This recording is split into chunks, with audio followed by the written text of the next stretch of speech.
Seja bem-vindo você do Lance a mais uma entrevista. Dessa vez a gente está aqui conversando com o José Illan. Na semana passada já conversamos com o Facincani. É uma honra ter um jornalista desse tamanho aqui que moldou assim diversas carreiras. Mesmo, né? É alto?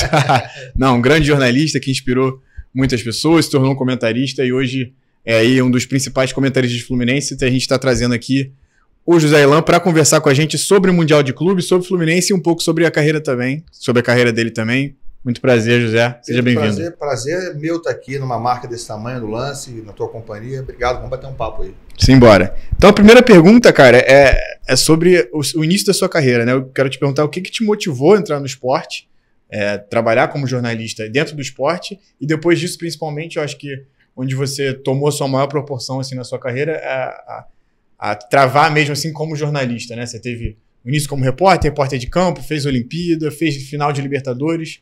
Mas acho que o Illan hoje, quem olha para o Illan fala o Illan comentarista. Como é que foi esse processo? Cara, é uma transformação permanente. É você estar aberto, disposto e interessado em se transformar, em se adaptar aos tempos, né?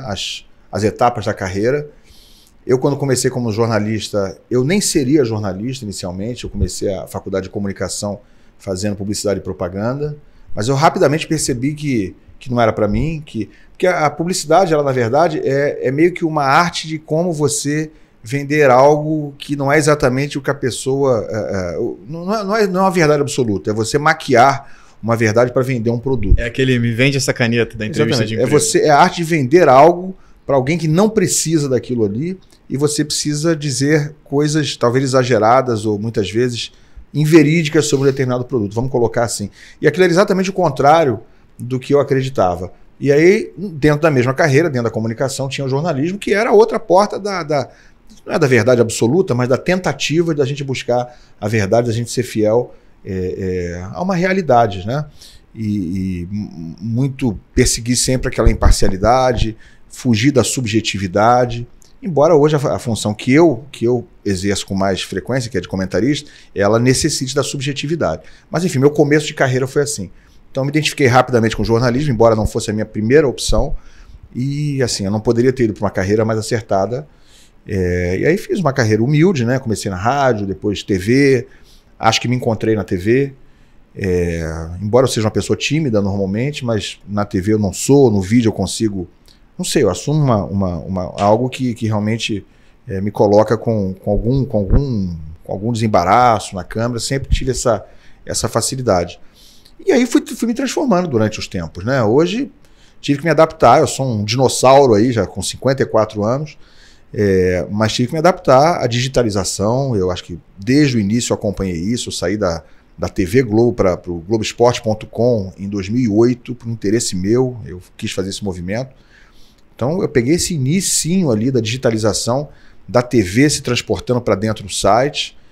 Hoje a gente tem essa realidade imensa, que o Lance já fazia isso nessa época também, mas sempre me interessei por isso. Então me permito ter um pouquinho de orgulho de conseguir me adaptar a esses novos tempos e tentar me esforçar para não ficar para trás, né? Porque se você ficar preso às suas ideias de 20 anos atrás, você não vai conseguir acompanhar o que está acontecendo, porque o que é moderno hoje, o que vale para hoje, não vale para mês que vem.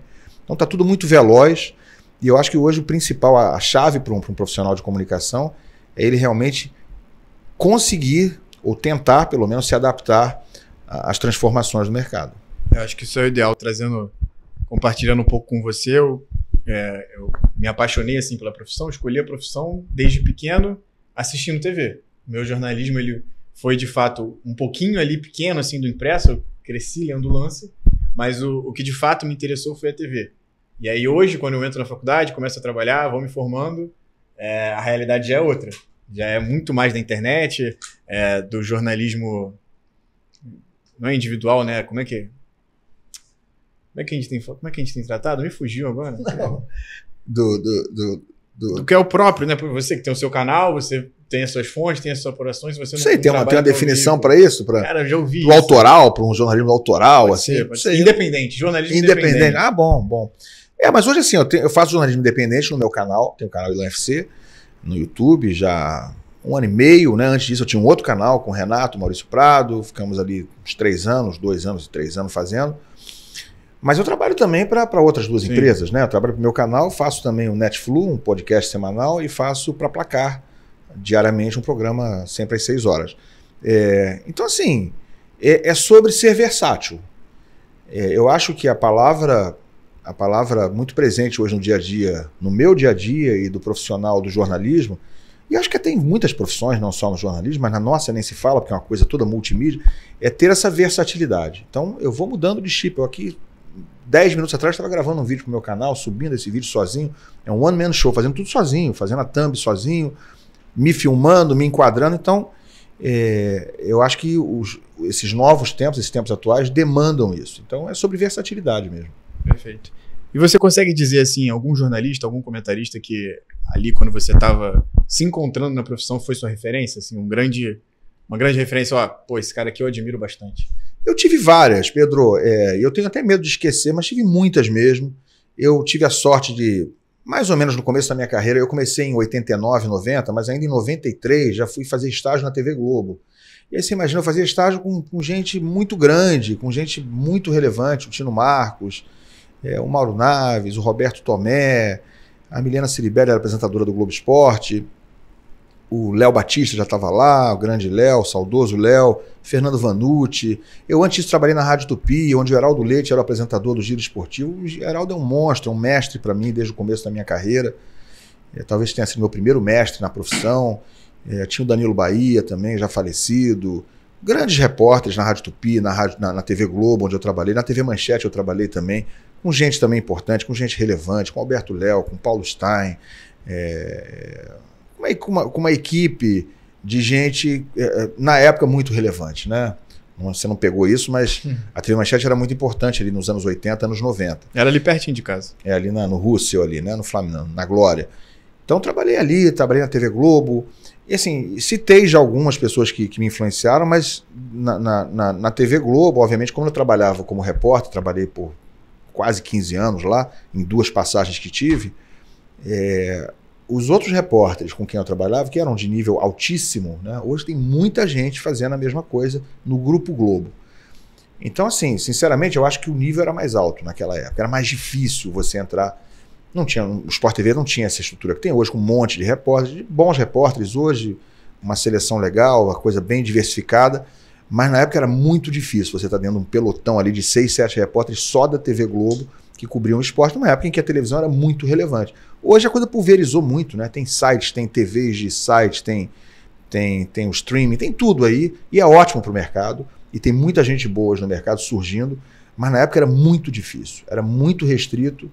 E eu tive a sorte de poder estar naquele grupo ali aprendendo com gente muito competente naquela época, né? Eu estava ali no fim da fila aprendendo humildemente, mas aquelas pessoas com um nível muito alto te puxam para cima. Então você aprende ali a força, a forceps no dia a dia, aprende a fazer as coisas, né? Mal ou bem, no meu caso mal, mas eu aprendi a fazer. Então foi ali que eu acho que na TV Globo eu tive uma grande escola no começo da carreira.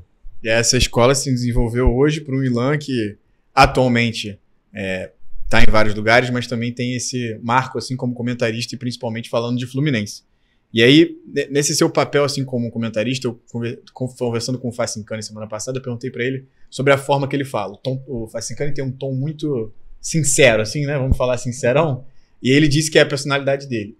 E aí eu queria perguntar para você, como é que você lida com a reação da torcida quando as suas opiniões assim elas têm uma repercussão grande nas redes sociais e tal? E você já se sentiu mal por essas repercussões? Já teve alguma coisa que você se arrependeu? Já pensou em mudar o tom por causa disso? Ou você assume a forma como você fala, você tem isso definido e para você é uma tranquilidade, assim?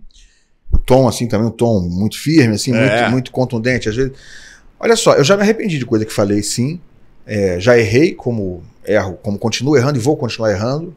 Normal, mas eu procuro acertar muito. Eu procuro acertar o máximo que eu puder. Errar, todos nós erramos sempre, e eu sou um desses, né? E eu reconheço quando erro. Publicamente ou não, às vezes não há necessidade de reconhecer publicamente, e às vezes há necessidade, e eu me sinto na obrigação de reconhecer publicamente. Já fiz isso algumas vezes. Mas você perguntou na mesma coisa se eu tenho intenção de mudar o tom. E a resposta é não, eu não vou mudar o tom. Eu tenho que me esmerar, eu tenho que tomar cuidado sempre para não errar no que eu estou falando, para não ser injusto com ninguém, para não perseguir ninguém, para não ser desonesto com ninguém. E esse é o meu papel, essa é a minha missão. Agora, mudar o tom, aí não, eu acho que o meu tom é esse. Né? Eu procuro ser enfático, procuro ser contundente. E não sei, talvez isso seja parte do interesse que algumas poucas pessoas têm em assistir o meu conteúdo. Mas eu só sei fazer desse jeito. Agora, ser contundente, ser visceral, ser cortante na sua opinião, não significa uma permissão para que você persiga pessoas, para que você seja injusto com pessoas, para que você cometa erros nas suas avaliações. Você pode errar na avaliação, mas desde que você não esteja fazendo aquilo permissivamente, de uma forma oportunista, isso aí eu procuro não ser de forma nenhuma. Você falou aí, você trouxe no início a diferença que você tinha de leitura da profissão, do que era jornalismo e publicidade, você sendo um jornalista por formação, por vocação, e ao mesmo tempo comentarista, você vai tentar trazer essa subjetividade, mas eliminando também a parcialidade, tentando ser lúcido aí no que você traz de comentário, né? Então você alia esses dois lados. E para além disso, você também pontuou que era mais difícil naquela época, né? Você falou que você via uma diferença grande, e hoje eu acho que o principal fator que a gente pode apontar isso é como o clube também ele pode lidar direto com o torcedor, lida direto com os jornalistas. E eu queria perguntar para você como é que, com essa evolução assim na internet, né, como é que você vê o papel dos clubes na relação com a imprensa hoje? E como a internet também mudou a forma como o torcedor vive o dia a dia do clube, às vezes sem o intermédio ali de um jornalista. Acho que a internet melhorou muito a vida do torcedor. Eu acho que melhorou o mercado, né? A gente não vai ter sempre uma quantidade imensa de vagas no mercado, de vagas privilegiadas, com salários altíssimos, isso não vai acontecer, mas já que isso não vai acontecer, e já não acontecia quando eu comecei, também já não tinha ao contrário, tinha muito menos vagas do que hoje. E as vagas muito bem remuneradas já não existiam, eram poucas, como são hoje. Só que a diferença é que agora você tem muito mais vagas. Então você vai ter vagas realmente de entrada, vagas medianas, vagas que não são espetaculares. Ninguém vai ficar rico com jornalismo, tirando poucas exceções, ninguém vai ficar rico. Mas eu acho que a internet ela veio para melhorar o mercado e ela veio para atender melhor o público. Hoje você quer procurar algo sobre o seu time do coração, sobre o Flamengo, sobre o Vasco, sobre o Fluminense, sobre o Botafogo, sobre o Corinthians, sobre o Cruzeiro, sobre o Palmeiras. Você tem na hora que você quiser à sua disposição por causa da internet. Você quer ouvir falar só sobre o seu time, você vai entrar no YouTube, você vai no canal de um influenciador, de um jornalista do seu time. E isso é maravilhoso. Isso é maravilhoso. Eu sou do tempo que eu tinha que ficar ouvindo antes de dormir o rádio, né, o Panorama Esportivo, ou o Giro Esportivo, na Rádio Globo e na Rádio Tupi, para você esperar aqueles minutinhos onde falavam do seu time. Muita gente, perto da minha geração, quem tem mais de 35 anos, 40, sabe do que eu estou falando. Então, eu acho que a internet veio para melhorar muito. A vida do profissional melhorou, né, em termos de mercado, e a vida do público melhorou muito. O que mais você me perguntou sobre isso aí? É a questão do papel dos clubes. O papel dos clubes, assim, eu acho que com a imprensa. Nesse aspecto, isso piorou, né? O trabalho do jornalista, ele se tornou, nesse aspecto, digamos, mais difícil. De você ter realmente uma notícia apurada, de você fazer uma entrevista inédita só para você, com determinado jogador, determinado dirigente ou treinador, isso está muito mais difícil.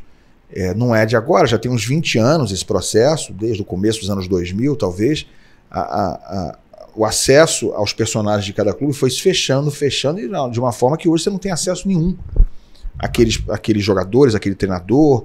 Ninguém pode te dar entrevista sem pedir autorização ao clube. Isso não existia, né? Eu comecei a minha carreira na Rádio Tupi, a gente ficava dentro do campo no Maracanã, no local destinado à imprensa, acabava o jogo, a gente ia em qualquer jogador que quisesse na saída do campo, acabava o jogo, você ia pro vestiário, você entrava depois de alguns minutos, eles tinham tomado banho, você ia para dentro do vestiário entrevistar o jogador.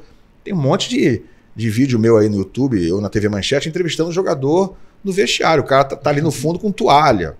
Não é ideal, mas era como era. Então você tinha realmente um acesso muito mais livre, muito mais espontâneo aos profissionais. Hoje eles são super controlados pela assessoria de imprensa, brifados para falar só determinada coisa. A assessoria escolhe quem vai falar com você, porque se ela vai pensar se aquilo ali representa algum risco para o clube ou não.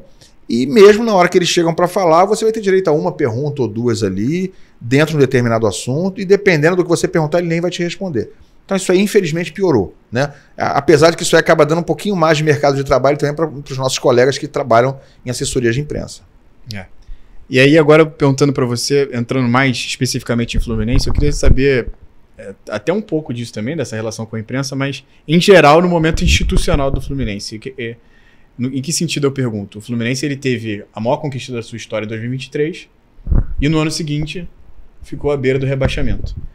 Como é que você explica isso no sentido institucional? O que aconteceu com o Fluminense para além do dentro de campo que a gente vê um abismo tão grande de um ano para o outro?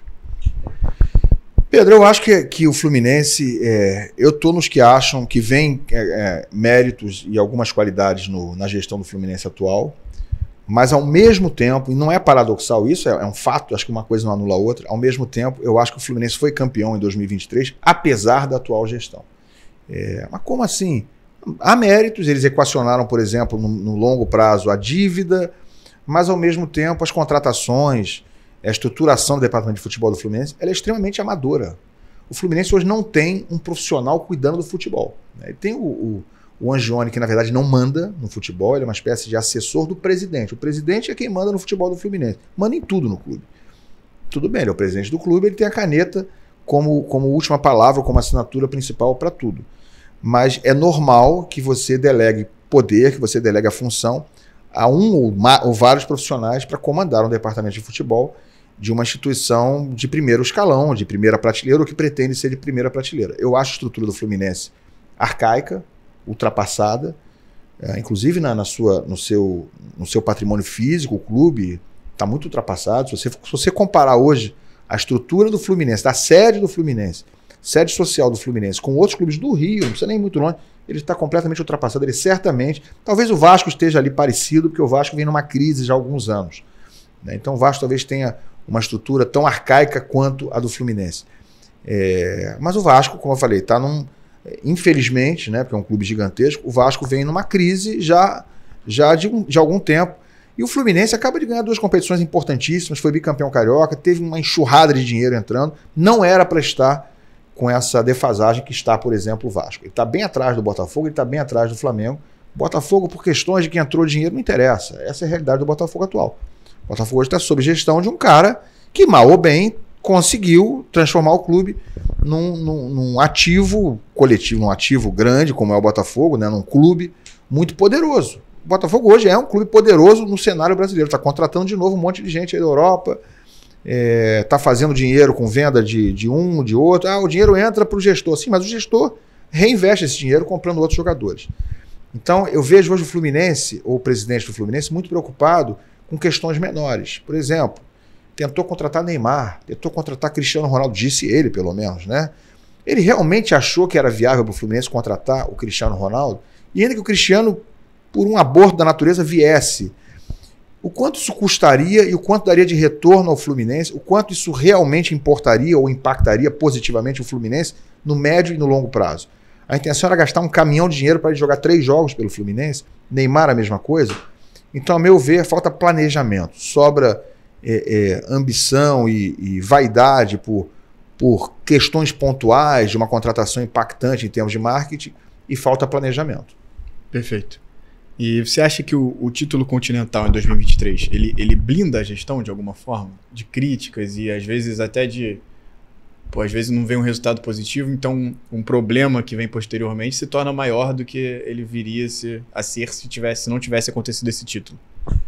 Não, blindar de críticas, por exemplo, minhas, não blinda. E de outras pessoas mais lúcidas, não blinda também. Uma coisa é você reconhecer o mérito e reconhecer a conquista de 23, as conquistas de 22 e 23 do Carioca, da Recopa de 24. E outra coisa é você achar que isso aí desculpa ou dá alvará, ou dá livre, dá passe livre para fazer qualquer outra bobagem, para fazer o que tiver que fazer. Não, dá para separar perfeitamente as coisas. O Fluminense foi campeão da Libertadores em 2023, mas nós já estamos em 2025. E 2024 já foi outro ano, e 2025 é mais um ano. E um clube grande não pode viver de uma conquista de 2023. Vide Palmeiras, vide Flamengo, vide agora o Botafogo, mas enfim. A gente tem que falar de clubes da primeira prateleira. Eu acho que o erro, muitas vezes, de alguns torcedores do Fluminense, muita gente que que me parece ter blindado a gestão de crítica exatamente pelo que você falou, a gente fala, não, mas foi campeão da Libertadores com o Mário.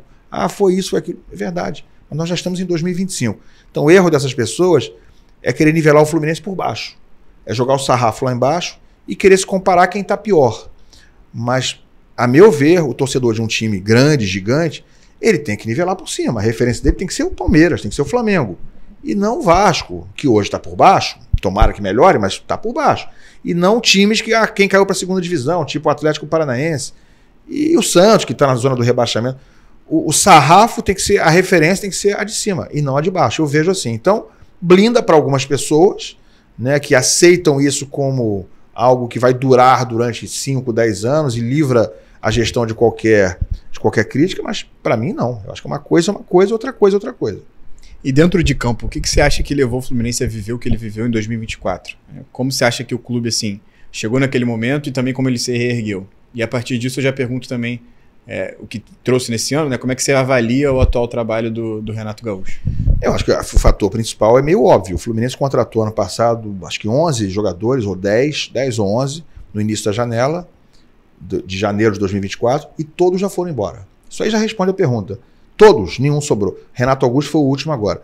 Então foi uma temporada, uma janela de transferências no início de 24 terrível, planejamento péssimo, muito por conta do que eu falei. Ele estava interessado em trazer jogadores de nome, como Renato Augusto, como Douglas Costa, jogadores que poderiam trazer algum retorno de marketing, sei lá que tipo de coisa que ele pensa que o Douglas Costa pode trazer no fim da carreira. Mas enfim, jogadores chamados medalhões, com passe na mão, como se isso fosse um grande negócio. Quer dizer, só o Fluminense que tem esse grande negócio, só o Mário que tem esse insight e fala, porra, vou pegar esse cara aqui, que esse cara tá livre no mercado, Renato Augusto, é um cracaço de bola. Não foi. Douglas Costa, não foi. Então o Mário parece não entender a diferença entre o ou foi. No caso do Neymar, quando ele chama o Neymar agora, seria ok você trazer o Neymar, mas a que custo? A que preço? Então, não é que o Neymar seja um super craque, ele foi um super craque. Ele, talvez, no nível de time que tem o Fluminense ou no futebol brasileiro, ainda seja um cara que vale a pena? Talvez. Eu não tenho certeza se ele vale a pena. Está valendo a pena para o Santos? O que ele está custando fora de campo, dentro de campo, as confusões, as expulsões? Não sei. Acho que não. Acho que está sendo muito caro para o Santos.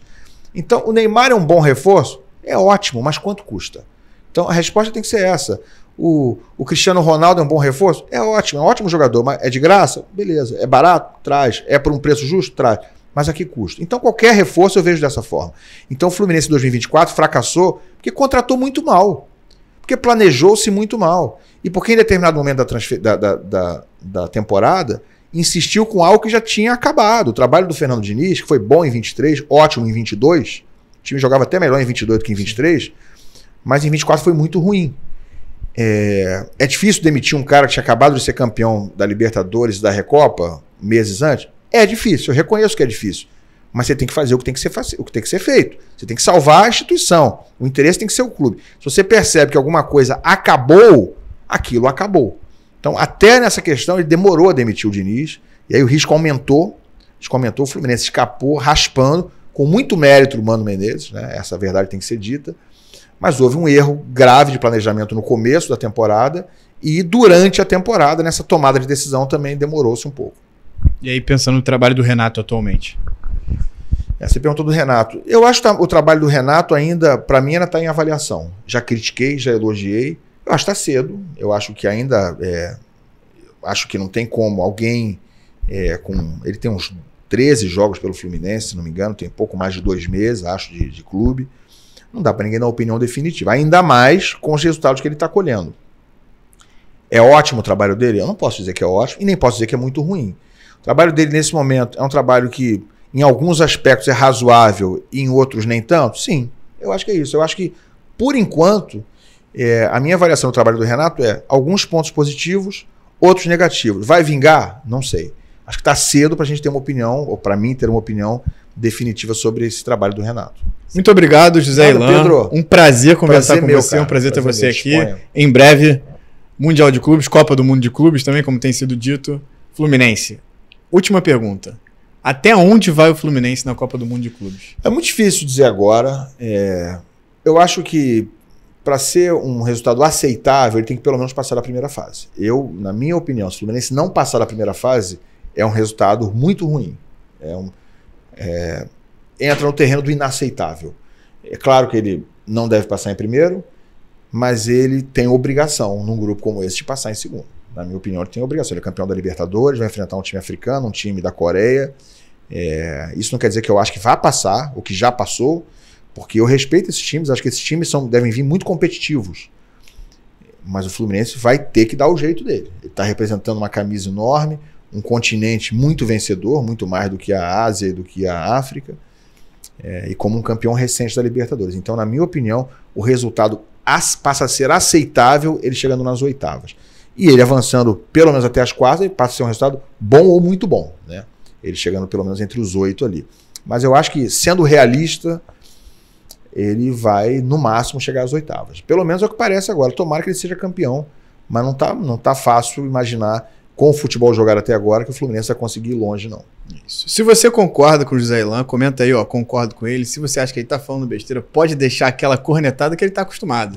O dislike, o like não tem problema. Deixa o like, deixa o dislike, só faz qualquer coisa aqui, se inscreve no canal, acompanha lá o Ilan também, lá no canal dele, Ilan FC. E fica ligado aqui no Lance também em todas as redes sociais. Muito obrigado pela sua audiência.